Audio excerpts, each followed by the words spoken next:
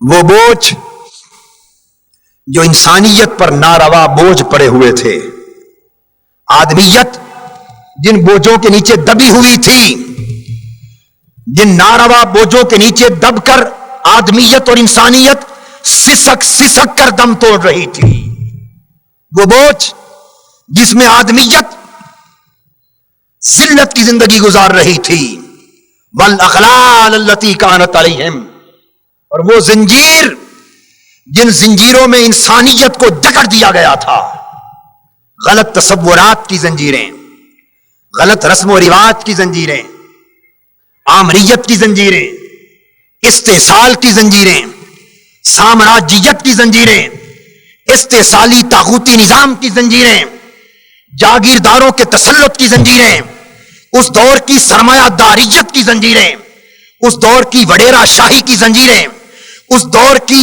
ظالم مستبد سرداریوں کی زنجیریں، اور شریعت کے خلاف ان کے اپنے ظالمانہ افعال کے رد عمل کے طور پر سخت احکام کی زنجیریں. الغرض مختلف بوجھ اور مختلف زنجیریں جن میں انسانیت جکڑ دی گئی تھی. جب سفر بعثت محمدی صلی اللہ علیہ وآلہ وسلم کا تیسرا دور آیا تو آقا دو جہاں نے آواز بلند کی کہ لوگوں، پہلے فقط میری آواز ایک دائی اور مبلغ کے طور پر تم نے سنی، اس کے بعد میری آواز تم نے معلم اور مربی کے طور پہ بھی سنی. اب میری آواز تم انسانیت کے انقلابی قائد اور انسانیت کے نجات دہندہ کے طور پہ سنو گے. فرمایا کہ میں اس دنیا میں آیا ہوں کہ وہ سارے ناروا بوجھ جن کے نیچے انسانیت سسک سسک کر دم توڑ رہی ہے، اپنی انقلابی جد و جہد اور پیغمبرانہ قیادت کے ذریعے انسانیت کو ان بوجھوں سے نجات عطا کر دوں، اور اپنی پیغمبرانہ قیادت کے ذریعے آدمیت کو ان زنجیروں سے چھڑا دوں اور وہ زنجیریں توڑ ڈالوں جن زنجیروں نے، ظلم کی زنجیروں نے، استحصال کی زنجیروں نے، جبر و استبداد کی زنجیروں نے، جنہوں نے انسانیت کی آزادی کو جکڑ رکھا ہے. میں شرف انسانیت کی بحالی کے لیے آیا ہوں، تکریم آدمیت کی بحالی کے لیے آیا ہوں. انسان جو انسان ہو کر حیوانیت سے بھی گر گیا ہے، اسے اس ذلت سے اٹھا کر پھر انسان بنانے کے لیے آیا. قرآن نے کہا یہ انقلابی نعرہ تھا، یہ ایک انقلابی نعرہ تھا. انسانیت کو آزادی دلانے آیا ہوں، زنجیروں سے آزاد کرنے، ناروا ظالمانہ بوجھوں سے چھٹکارا دلانے کے لیے آیا ہوں. یہ انقلاب کا پیغام تھا. اس مقام پر حضور علیہ الصلوۃ والسلام اس کائنات کے سب سے بڑے انقلابی رہنما کے روپ میں نظر آتے ہیں، سب سے عظیم انسانیت کے نجات دہندہ کے طور پہ نظر آتے ہیں. ہزارہ ڈویژن کے غیور شہریوں اور دین اسلام کے پرستاروں، یہ نکتہ آپ کے ذہن نشین کرانا ہے کہ اسلام فقط واز دعوت اور تبلیغ کا نام نہیں ہے. سن لو، شریعت فقط دعوت و تبلیغ پر شریعت کے مقاصد ختم نہیں ہو جاتے. اسلام کا سفر فقط دعوت و تبلیغ پر ختم نہیں ہو جاتا. اسلام کا سفر فقط تعلیم اور تربیت پہ ختم نہیں ہو جاتا، بلکہ دعوت و تبلیغ اسلام کا ایک فریضہ ہے، مگر اس سے آگے بھی کچھ ہے. پھر تعلیم و تربیت اسلام کا دوسرا فریضہ ہے، مگر اس سے آگے بھی کچھ ہے. اور تعلیم و تربیت کے بعد اصل منزل جہاں تک اسلام آپ کو پہنچانا چاہتا ہے، وہ منزل مراد جہاں سیرت مصطفی آپ کو لا کر کھڑا کرنا چاہتی ہے، وہ مقام جہاں اسوہ مصطفیٰ آپ کو پہنچانا چاہتا ہے، وہ فقط دعوت و تبلیغ کی منزل نہیں ہے. دعوت و تبلیغ راستے کا ایک مرحلہ ہے، یہ راستے کا ایک مرحلہ ہے، مگر آخری منزل نہیں. تعلیم و تربیت اسلام کے راستے کا دوسرا مرحلہ ہے، ایک اہم فریضہ ہے، مگر سفر اسلام کی اور سفر سیرت مصطفی کی آخری منزل نہیں ہے. آخری منزل کیا ہے؟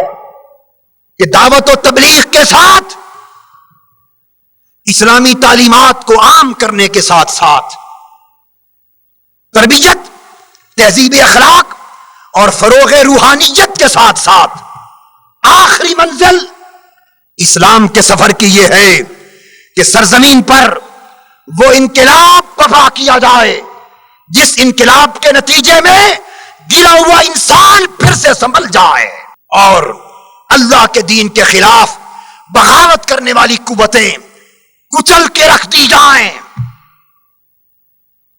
اخلاق اسلامی کو پامال کرنے والی طاغوتی طاقتیں نیست و نابود سے مٹا کے رکھ دی جائیں. آخری منزل اسلام کے سفر کی وہ منزل مقصود ہے، وہ منزل مراد ہے جس مقام پر پہنچ کر معاشرے میں مصطفی انقلاب برپا کیا جاتا ہے. اگر تبلیغ بھی ہوتی رہے، مسجدوں میں تبلیغ بھی ہوتی رہے، اگر اسلام فقط واعظ تعلیم و تربیت ہی کا نام ہوتا تو یہ کام آقا دو جہاں فقط حرم کعبہ میں بیٹھ کر کرتے رہتے. احد کے میدان میں میرے آقا کے رخسار مبارک پتھروں سے کبھی لہو لہان نہ ہوتے. اگر اسلام کا فریضہ صرف مسند پر بیٹھ کر تعلیم و تربیت سے مکمل ہو جاتا تو میرے آقا اپنے پیٹ مبارک پر خود پتھر باندھ کر کبھی خندق کھودتے ہوئے دکھائی نہ دیتے. میرے آقا کبھی حنین اور طائف میں سر بکف اور تلوار کندھوں پہ لٹکا کر صبح و شام ایک مجاہدانہ شان کے ساتھ دکھائی نہ دیتے. اگر فقط واعظ اور تبلیغ ہی سے اسلام کی ذمہ داری مکمل ہو جاتی تو سیدنا صدیق اکبر رضی اللہ تعالی عنہ کبھی خلیفہ نہ بنتے. سیدنا فاروق اعظم رضی اللہ تعالی عنہ کبھی اسلامی سلطنت کی ذمہ داری نہ اٹھاتے. سیدنا عثمان غنی رضی اللہ تعالی عنہ کبھی حکومت اسلامی کا سیاسی بوجھ اپنے کندھوں پر نہ لیتے. اور حضرت مولا علی شیر خدا رضی اللہ تعالی عنہ کبھی مدینہ چھوڑ کر کوفہ جا کر مرکز اسلامی سلطنت کا بنا کر جام شہادت نوش نہ فرماتے. بولیے یہ کیا شے ہے؟ کیا یہ وہی فریضہ دین نہیں ہے جسے چھونا آج ہم یہ سمجھ کر ناجائز سمجھتے ہیں کہ نہیں یہ تو سیاسی لوگوں کا کام ہے؟ جب سے اہل حق نے انقلاب کا کام چھوڑ دیا اور فقط واعظ تبلیغ اور تعلیم کے کام کو رکھ لیا تو نتیجہ یہ ہوا کہ مسجدیں نمازیوں کے ہاتھ آ گئیں، اسمبلیاں بے ایمان بدیانت لٹیروں کے ہاتھ میں آ گئیں. مدرسے اللہ کے دین کا نام لینے والوں کے پاس چلے گئے، اور حکومت و سلطنت کا انعام اور لگامیں وہ ڈاکوؤں، لٹیروں، زانیوں، شرابیوں کے ہاتھ چلے گئے۔ یاد رکھ لو، اگر اسمبلیاں ان ڈاکوؤں، لٹیروں، ظالموں اور بددیانتوں سے پاک نہیں کی جائیں گی تو وہ وقت آ جائے گا خدا نہ خواستہ کہ مسجدیں ویران کر دی جائیں۔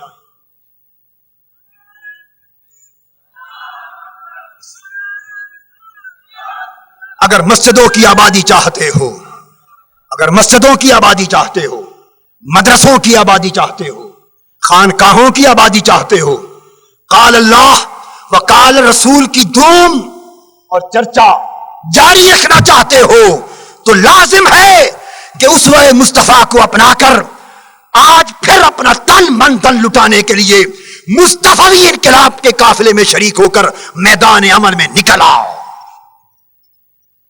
عملی جہاد کے بغیر، عملی جد و جہد کے بغیر اسلامی زندگی کے سفر کی منزل حاصل نہیں ہو سکتی۔ اس لیے ہم نے ادارہ منہاج القرآن قائم کیا تاکہ دعوت و تبلیغ کا کام ہو اور تعلیم و تربیت کا کام ہو۔ اور ادارہ منہاج القرآن کے ذریعے آج جس ادارہ منہاج القرآن کے زیر اہتمام یہ کانفرنس ہو رہی ہے، اس نے دعوت و تبلیغ اور تعلیم و تربیت کی ذمہ داری اٹھائی، مگر میں نے عرض کیا کہ صرف یہ دو ذمہ داریاں نبھاتے رہیں تو مقصد اسلام کا مکمل نہیں ہوتا۔ قرآن مجید نے کہا لِيُظْهِرَهُ عَلَى الدِّينِ كُلِّهِ، ہم نے رسول صلی اللہ تعالی علیہ وآلہ وسلم کو اس دنیا میں بھیجا ہی اس لیے ہے، دین حق دے کر اور ہدایت ربانی دے کر بھیجا اس لیے ہے کہ اس زمین پر اللہ کا دیا ہوا نظام یہ رسول اپنی انقلابی جد و جہد کے ذریعے نافذ کر دے، غالب کر دے۔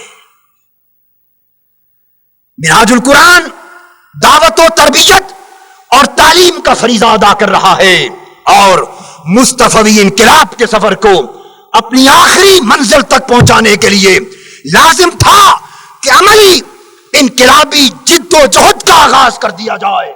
اس عملی جد و جہد، اس انقلاب کے لیے جس میں باطل کی آنکھوں میں آنکھ ڈال کر بات کی جائے، جس میں باطل کے بتوں کو پاش پاش کرنے کے لیے میدان جہاد میں نکل آیا جائے، اس کے لیے مصطفی انقلاب کے مشن کی تکمیل کے لیے پاکستان عوامی تحریک بارز وجود میں لائی گئی۔ آئیے ہزارہ کی سرزمین اور ایبٹ آباد کے غیور بھائیوں، جہاں تحریک منہاج القرآن کی دعوت پر لبیک کہتے ہوئے ہم دعوت و تربیت کے کام کو آگے بڑھا رہے ہیں، اب وقت پکار رہا ہے، حالات دگرگوں ہیں، آؤ ہمارے کندھوں سے کندھے ملا کر آگے بڑھو کہ ہم مصطفی انقلاب کے کام کو اپنی آخری منزل تک پہنچا کے دم لے سکیں۔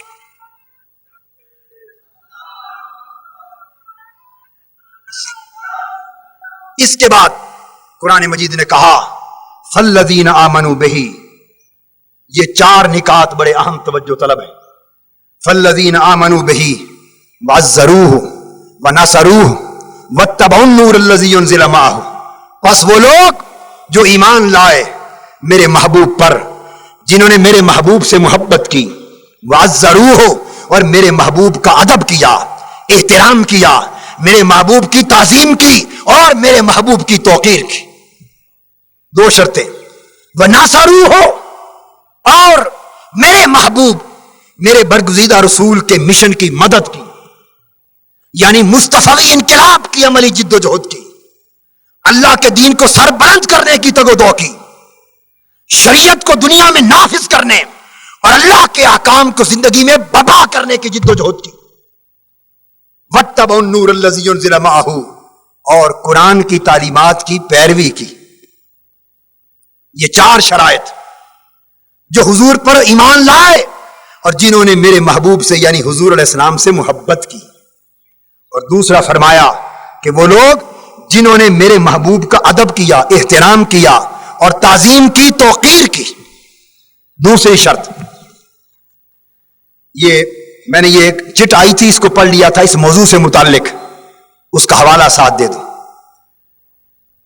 2 باتیں پوچھی گئیں، میں نے اس وقت رکھ لیا تھا، اب اس مقام پر ان دونوں باتوں کا تعلق آ گیا ہے.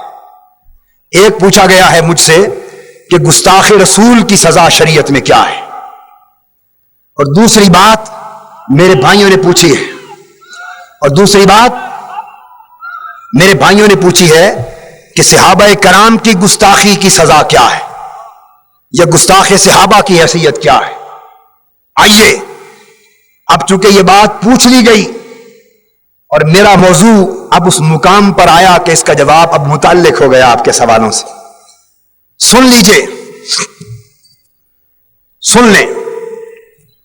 جو شخص، یہ شریعت محمدی کا 2 ٹوک فیصلہ ہے، یہ تعین کرنا کہ کون گستاخ رسول ہے اور کون گستاخ رسول نہیں، یہ ایک جدا مسئلہ ہے.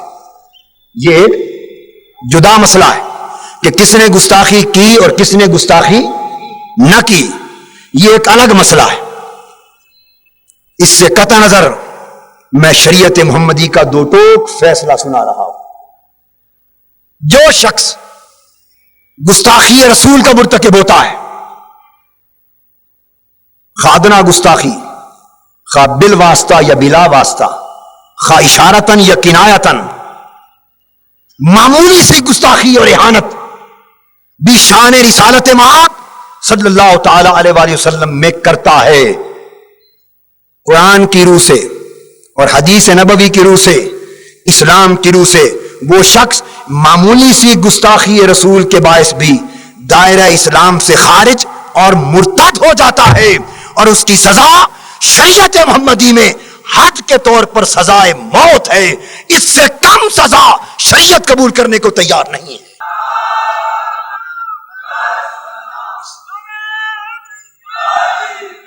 سیدنا، اب نکتہ سمجھا رہا. ایک شخص منافق، دیکھنے میں صحابی مسلمان حضور کا غلام بنا ہوا ہے، مگر حقیقتاً منافق.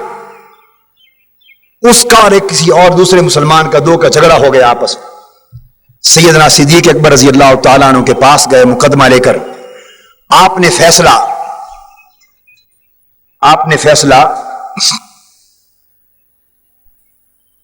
صادر فرما دیا ایک شخص کے خلاف. اور ایک روایت میں آتا ہے کہ یہ جھگڑا یہودی اور ایک نام نہاد مسلمان کے خلاف تھا. اس مقدمے میں آپ نے فیصلہ یہودی کے حق میں سنا دیا کہ حق اس کا بنتا تھا. جب وہ باہر نکلے تو وہ جو نام نہاد مسلمان تھا، کہلاتا تھا، کلمہ گو، اس نے کہا کہ میں اولاً حضور علیہ السلام کی بارگاہ میں گئے، سب سے پہلے مقدمہ پیش کیا.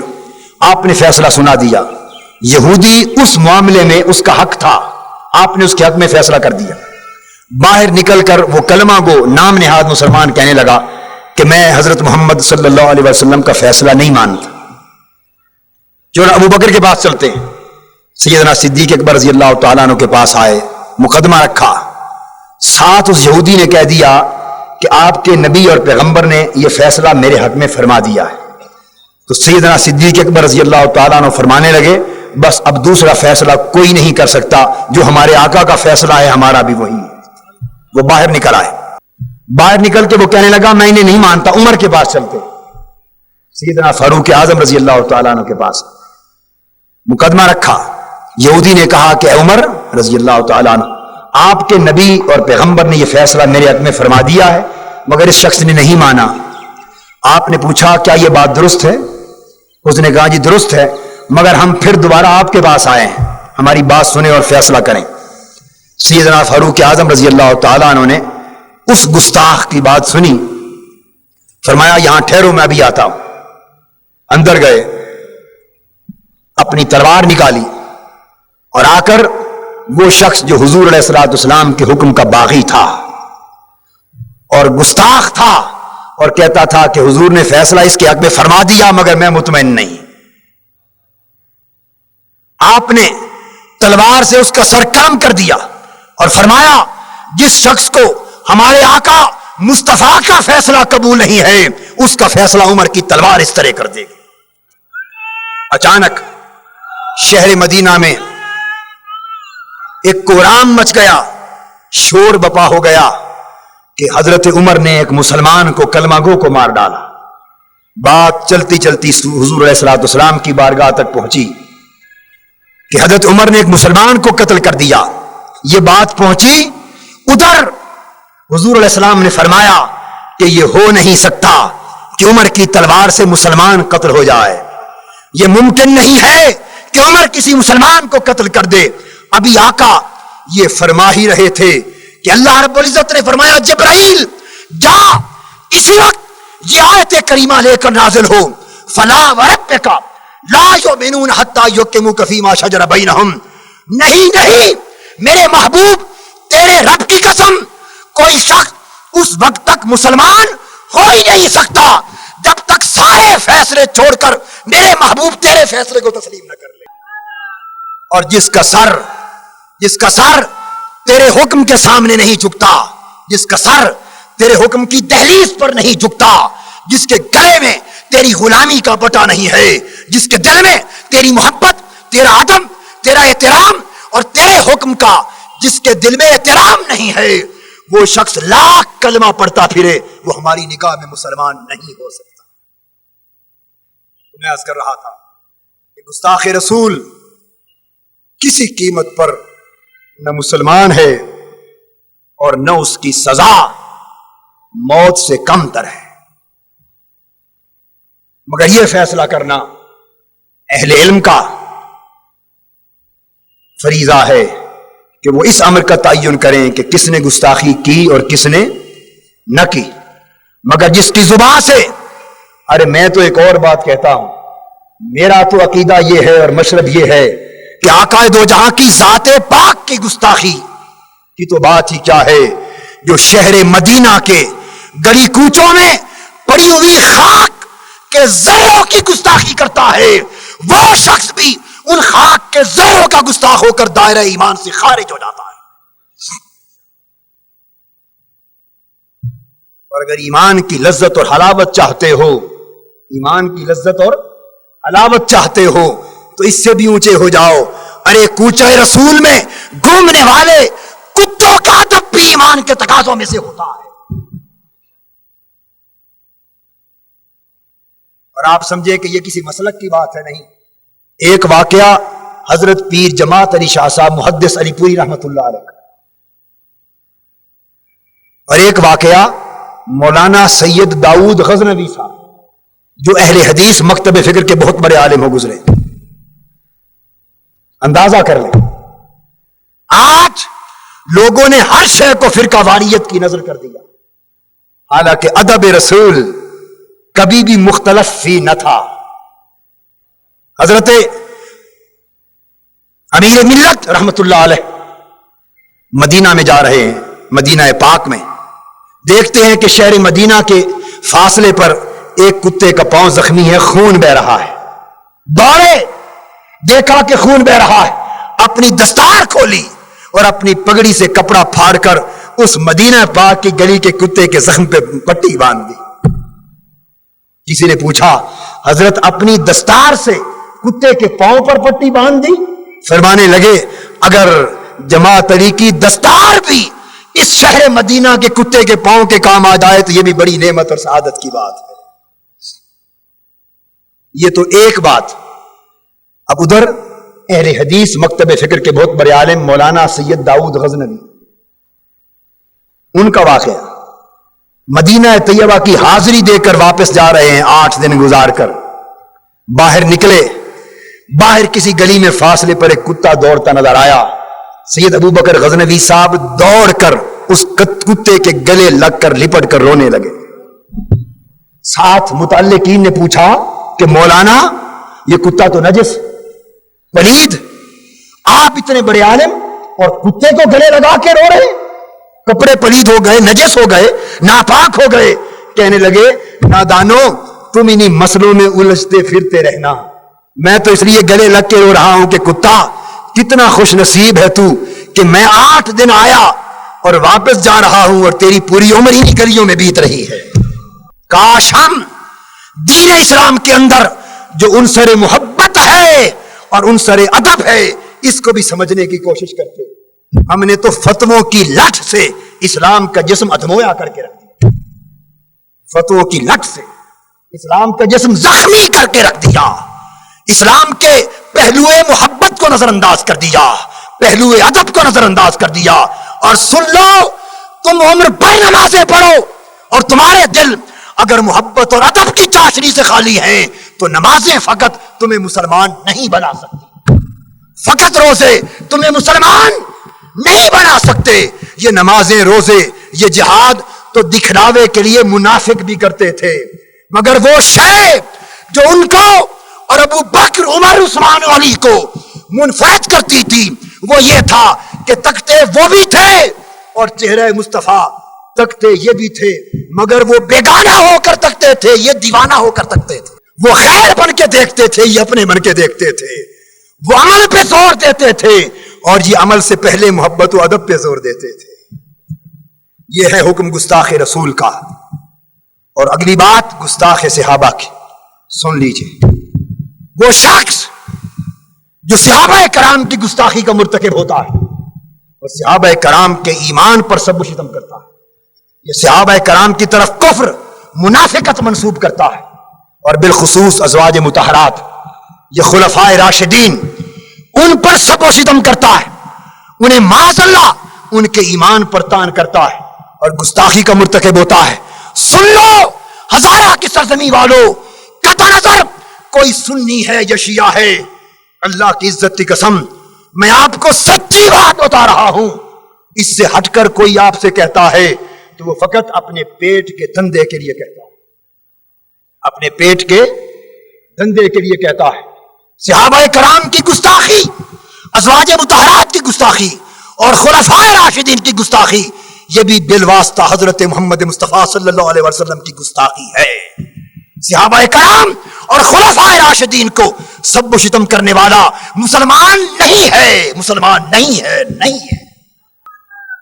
اور تیسری بات ساتھ عرض کر دوں, اب اہل بیت اطہار, اہل بیت اطہار, ہم نے ظلم کیا, ہم نے ظلم کیا. اللہ کو ایک طرف کر دیا, رسول کو ایک طرف کر دیا. کچھ اللہ والے بن گئے, کچھ رسول والے بن گئے, اور معاذ اللہ اللہ اور رسول کی محبتوں اور نسبتوں کو آپس میں معاذ اللہ متحارب کرا دیا. ہائے ہائے, کتنا بڑا ظلم کیا ہم نے اسلام پر کہ کوئی توحید کا علمبردار بن بیٹھا اور اسے شان رسالت سے وہ محبت نہ رہی. کسی نے فقط رسالت کی بات کی اور بیان توحید میں اس کے لیے لذت نہ رہی. جس طرح دین کو ہم نے توحید اور رسالت کو جدا جدا کر کے دین کے ٹکڑے کر دیا, اسی طرح ہم نے صحابہ کرام اور اہل بیت اطہار, ان کے اندر جنگ کروا دی. معاذ اللہ, ہم سمجھتے ہیں کہ صحابہ کچھ اور تھے اور اہل بیت کچھ اور تھے. بعضوں نے فقط صحابہ کرام کی بات اپنے اوپر لازم کر لی مگر اہل بیت کی محبت کی بات کرنا چھوڑ دی. اہل بیت کی محبت کی بات کرنا چھوڑ دی. امام حسین اور امام حسن جو آقا دو جہاں کے کندھوں پر سواریاں کرتے اور میرے مصطفیٰ کی زبانیں چوستے اور میرے آقا انہیں سینے اقدس پر لے کر لیٹتے, ان حسنین کریمین کی محبت کو ہم نے اپنے اسلام کے دائرے سے خارج سمجھا. کچھ لوگ فقط صحابہ کی بات کرنے لگے اور اہل بیت پاک کی بات چھوڑ گئے, اور کچھ لوگ فقط اہل بیت کی بات کرنے لگے. انہوں نے صحابہ کرام کو نظر انداز کر دیا, بلکہ ان کے لیے طبیعت میں گھٹن اور ان کے لیے طبیعت میں بے ادبی کا راستہ پیدا کر دیا. سن لو, اسلام اور نسبت رسول کا تقاضا ہے کہ صحابہ کرام اور اہل بیت پاک دونوں کی محبت و ادب ایک ہی شے ہے. تو اہل بیت اطہار کی گستاخی کرنے والا, اہل بیت اطہار کی گستاخی کرنے والا, اہل بیت اطہار کی محبت دل میں نہ رکھنے والا, وہ اللہ کی بارگاہ اور اللہ کے رسول کی بارگاہ میں بے ایمان ہے، اسلام سے خارج ہے، اور اس کو آقا دو جہاں سے اور اللہ سے اور قرآن اور اسلام سے کوئی نسبت نہیں ہے۔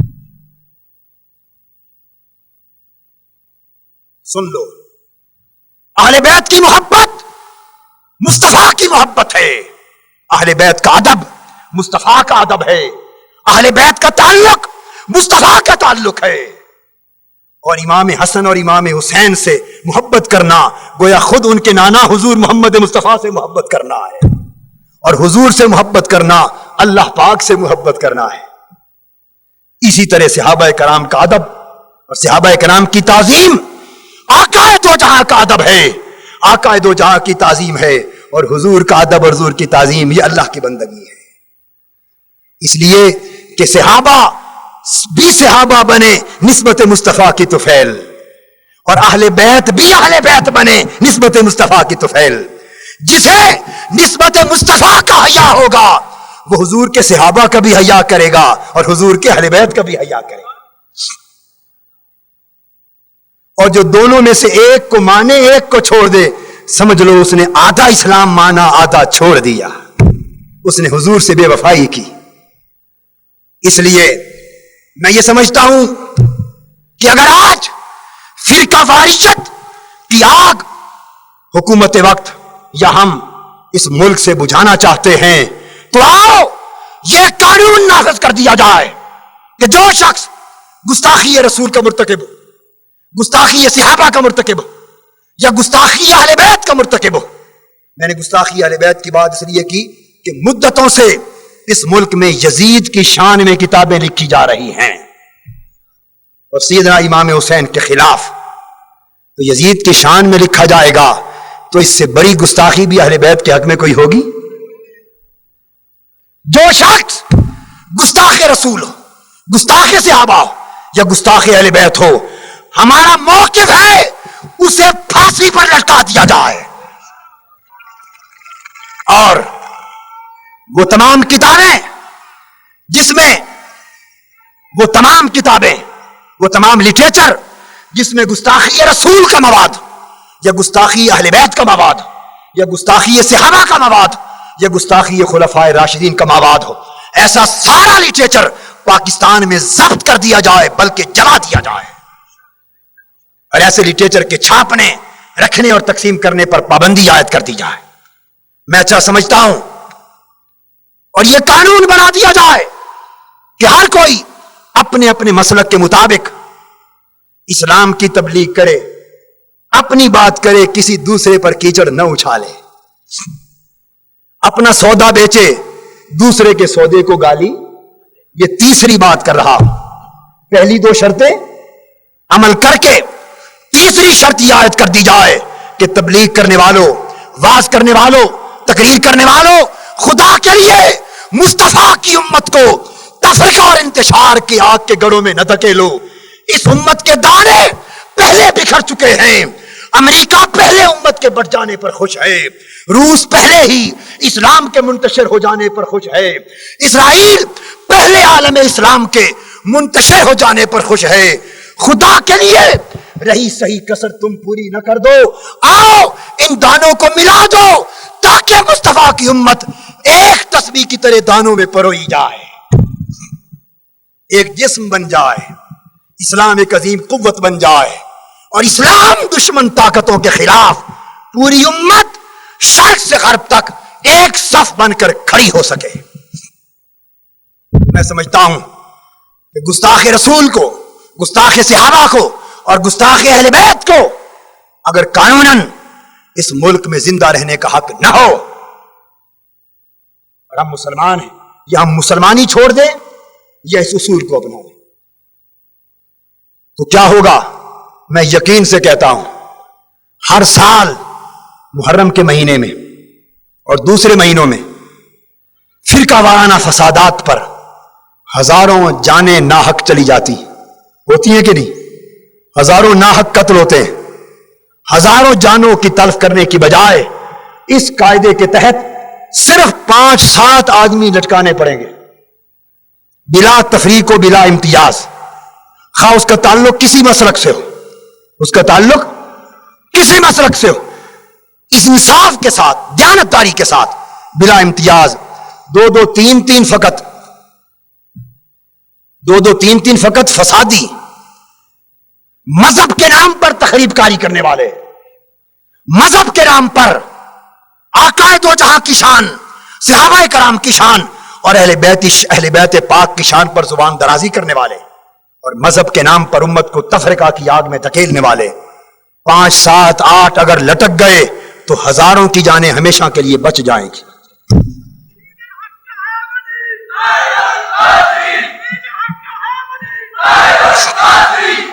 اور افسوس جب طاہر القادری اس کا مشن عوامی تحریک منہاج القرآن عدل اور انصاف کی بات کرتا ہے اور ہر ایک کو یکساں اصول سمجھاتا ہے اور ایمانداری کی بات کرتا ہے، تو پھر ان کے خلاف تہمتیں لگتی۔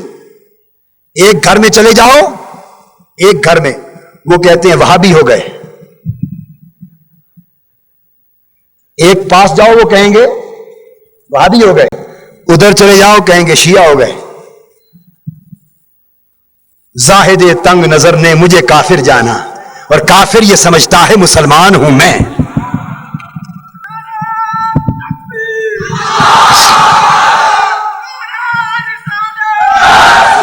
ہمارا درد، ہم نہ بریلویت کے لیے صبح و شام اور زندگی کی دن اور زندگی کی راتیں اور یہ جوانیاں اور یہ شب و روز نہ بریلویت کی نظر کر رہے ہیں، نہ دیوبندیت کی نظر کر رہے ہیں، نہ وہابیت کی نظر کر رہے ہیں، نہ اہل حدیثیت کی نظر کر رہے ہیں، نہ شیعیت کی نظر کر رہے ہیں۔ ارے یہ دھندے تمہیں مبارک، ہمیں تو فکر یہ ہے کہ مصطفیٰ کی امت سمر جائے، آقا کا دین اٹھ جائے، حضور کا دین زندہ ہو جائے، اسلام کا جھنڈا بلند ہو جائے، میرے آقا کی امت ایک جسم بن جائے، ایک جان بن جائے۔ رہ گیا میرا مسلک، مجھے میرے مسلک کے بیان اظہار میں کوئی کھٹکا نہیں، میں اہل سنت والجماعت ہوں، حنفی المذہب ہوں، حضور غوث پاک اور اولیاء کرام کے در کا گدا ہوں، فقراء کے دروں کا جھاڑو دینے والا ہوں، اور سب سے بڑھ کر آقا دو جہاں کے گلیوں کا ادنا سے کتے کے تلوے چومنے والا۔ میرا تو مشرب یہ فقط یہ کہتا ہوں کہ لوگوں یہ وقت کب آئے گا جب تم فرقہ واریت کی جنگ سے نکل کر ذرا وسیع پیمانے پر آقا کی پوری امت کی سوچ رکھنے والے بن جاؤ گے؟ یہ وقت کب آئے گا جب تمہاری نظر ان جھگڑوں سے اٹھ کر پورے اسلام کو بلند کرنے کی طرف اٹھے گی؟ آؤ، دین کے دشمن دین کو مٹانے کی فکر میں ہے، امریکی سامراج مسلمانوں کو ختم کرنے کی فکر میں ہے، روسی سامراج، اسرائیلی سامراج اور ہندو سامراج اسلام کا شیرازہ منتشر کرنے کی فکر میں ہے، اور تم ابھی بھی سمجھنے اور ہوش کرنے کا نام نہیں لے رہے۔ ہمارا پیغام تو فقط یہ ہے بھئی، تم سنی بھی ہو، تم شیعہ بھی ہو، تم بریلوی بھی ہو، دیوبندی بھی ہو، اہل حدیث بھی ہو، بھئی سب کچھ رہو اور سب کچھ رہنا تمہیں نصیب، مگر ہم یہ نہیں روکتے کہ یہ نہ بنو، یہ کہتے ہیں کہ یہ بنو، پر ان سے اونچے مصطفیٰ کے غلام بھی بنو، مسلمان بھی بنو، اسلام کا جھنڈا اٹھانے والے بھی بنو۔ یہ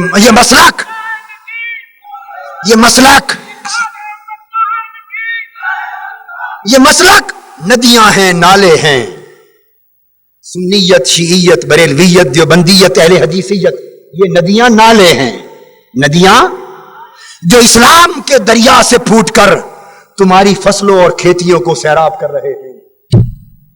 اگر سارے کے سارے انہی ندیوں، نالوں اور نہروں کی حفاظت میں لگ گئے اور دریا کی فکر سب نے چھوڑ دی تو نادانوں، اگر دریا ہی خشک ہو گیا تو تمہاری کھیتیوں کا پانی کہاں سے آئے گا؟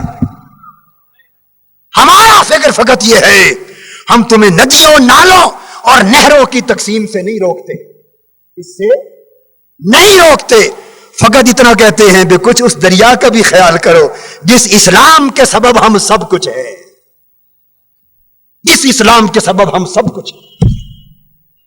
تو میں عرض کر رہا تھا کہ اسلام کا تحفظ اس بات کا متقاضی، دین کا تحفظ اس بات کا متقاضی ہے کہ اس ملک سے شان رسالت مآب، شان صحابہ اور شان اہل بیت کی گستاخی کے تصور کو کلیتاً ختم کر دیا جائے. ادب اور احترام. اور وہ ادب و احترام کیسا ہو؟ ارے آپ کو کیا پتا کہ ادب اور احترام، ہمیں کیا پتا کہ کیا ہے. پوچھئے سیدنا عثمان غنی رضی اللہ تعالی عنہ 6 ہجری میں جب صلح حدیبیہ کا واقعہ پیش آیا، پوچھئے ادب والوں سے، محبت والوں سے کہ پتا چلے ادب کسے کہتے. حضرت عثمان غنی رضی اللہ تعالی عنہ کو حضور علیہ الصلوۃ والسلام نے مکہ معظمہ سفیر بنا کے بھیجا. کفار مکہ سے مذاکرات کیے. قریش مکہ نے انکار کر دیا کہ ہم اس سال حضور علیہ السلام کو اور صحابہ کو حج کرنے کی اجازت نہیں دیتے، اگلے سال دیکھا جائے گا. انکار کر دیا. عثمان غنی رضی اللہ تعالیٰ عنہ حرم کعبہ میں کھڑے، کعبہ سامنے. قریش مکہ کہنے لگے عثمان تمہارے نبی کو تو اجازت نہیں دی، مگر تم چونکہ مکہ میں اور کعبے کے صحن میں آ گئے ہو اور کعبہ تمہارے سامنے، تمہیں اجازت ہے تم کعبے کا طواف کر لو، کعبے کا طواف کر لو.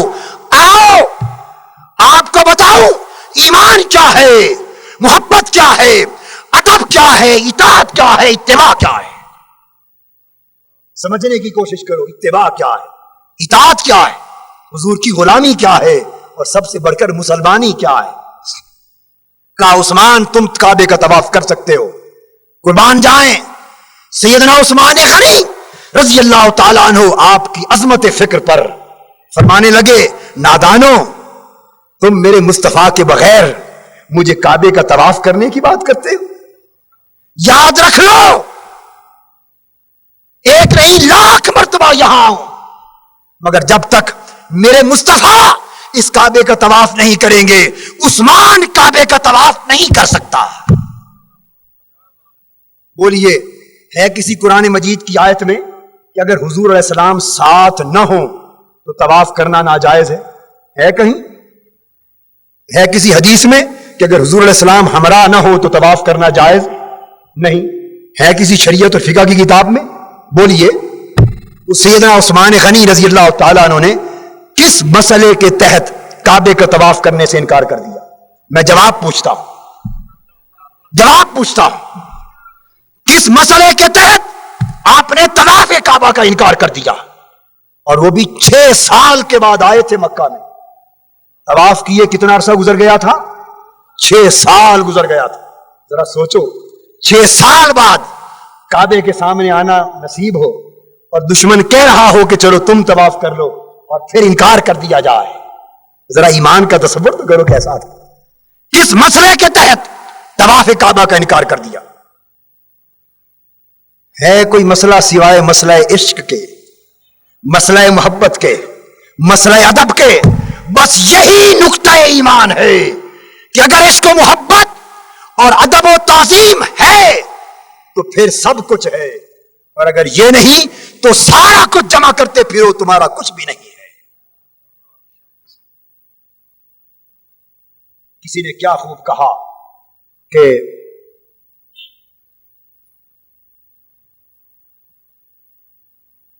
سارا کچھ نماز روزہ حج زکات سارا کچھ مقدم، مگر میں باوجود اس کے مسلمان ہو نہیں سکتا. نہ جب تک کٹ مروں میں خواجہ بطحا کی عزت پر، خدا شاہد ہے کامل میرا ایمان ہو نہیں سکتا. تو دوستو یہ فرمایا کہ وہ لوگ جو ایمان لائے اور جنہوں نے حضور کا ادب کیا اور حضور کی مدد کی، یعنی دین کی مدد کی، دین کو کھڑا کرنے کے لیے اٹھ کھڑے ہوئے، دین کو نافذ کرنے کے لیے اٹھ کھڑے ہوئے اور اپنا تن من دھن سب کچھ اقامت دین کے لیے لٹا دیا، مصطفی انقلاب کے لیے لٹا دیا، سب کچھ لٹا دیا. یہ خلفائے راشدین نے اپنی جانیں لٹا دی کس کے لیے؟ بولیے دین کو زندہ کرنے کے لیے. صحابہ کرام نے قربانیاں دے دی کس کے لیے؟ بولیے. اور اب محرم شروع ہو گیا، ذرا سبق حاصل کر لو ایک نظر اٹھا کر اس فرات کے کنارے میدان کربلا سے. سیدنا امام حسین نے اپنی اپنی اور پورے خانوادہ نبوت کی گردنیں دمشق کے بازاروں میں نیزوں پر لٹکا دیں. کس کے لیے؟ اپنے نانا کے دین کو زندہ کرنے کے لیے. حضرت علی اکبر کی جوانی اٹھا دی. کس کے لیے؟ دین کی مدد و نصرت کے لیے. اور حضرت علی اصغر کا بچپن لٹا دیا. کس کے لیے؟ اپنے نانا کے دین کو زندہ کرنے کے لیے. فرمایا وَنَصَرُوهُ اس وقت تک تم غلامی مصطفیٰ کا دم نہیں بھر سکتے اور خدمت اسلام کا دم نہیں بھر سکتے جب تک اسوہ حسین پر عمل کرتے ہوئے اسوہ ابو بکر و عمر اور اسوہ عثمان و علی اور پھر سب سے بڑھ کر اسوہ مصطفیٰ پر عمل کرتے ہوئے تم اللہ کے دین کی اقامت کے لیے اپنا تن من دن سب کچھ لٹا نہ دو. اس وقت تک اسلام کا حق ادا نہیں ہوتا. اور فرمایا کہ اس طرح اللہ کے دین کو زندہ کرنے, اللہ کے دین کو نافذ کرنے, اللہ کے دین کو فروغ دینے اور اللہ کے دین کو سیاسی اعتبار سے زمین پر غالب اور نافذ کرنے کے لیے تم میدان جہاد میں اتر آؤ اور مشن مصطفی کی مدد کرو اور پھر قرآن اور سنت کی اتباع کرو تو کیا ہوگا؟ فَأُولَٰئِكَ هُمُ الْمُفْلِحُونَ. لوگو اگر اس جذبے سے تم میدان عمل میں نکل آئے تو دنیا کی کوئی طاقت تمہیں کامیابی سے روک نہیں سکتی. منظر مقصود تک پہنچنا تمہارا مقدر بنا دیا جائے گا. منظر مراد کو پانا تمہاری قسمت بنا دی جائے گی. اور اگر باطل طاغوتی طاقتیں لاکھوں رکاوٹیں, مزاحمتیں اور سازشیں تمہارے راستے میں پیدا کرتی پھریں تو اللہ کی مدد و نصرت تمہیں اس طرح اٹھا کر لے جائے گی اور رسول پاک کا فضل اور حضور علیہ السلام کی رحمت تمہیں اس طرح ہوا کے چوکوں کے ساتھ اٹھا کے لے جائے گی کہ دشمن تختہ کا تختہ رہ جائے گا اور تم کامیابی کی منزل کو پا لو گے. میں آپ کو عرض یہ کرنا چاہتا ہوں کہ تحریک منہاج القرآن ہو یا عوامی تحریک کے مصطفی انقلاب کا مشن یا منہاج القرآن یوتھ لیگ, اس اللہ کے دین کی اقامت کے کام کو اپنے اپنے ذوق کے مطابق منظم کرنے کے لیے عزم مصمم کر لو. اللہ تبارک و تعالی آپ کا اور ہمارا حامی و ناصر ہو اور اس عظیم مشن میں ہم سب کو کامیابی عطا فرمائے. وما علینا الا البلاغ. آفیشیل YouTube چینل کو سبسکرائب کریں اور بیل آئیکن کلک کریں.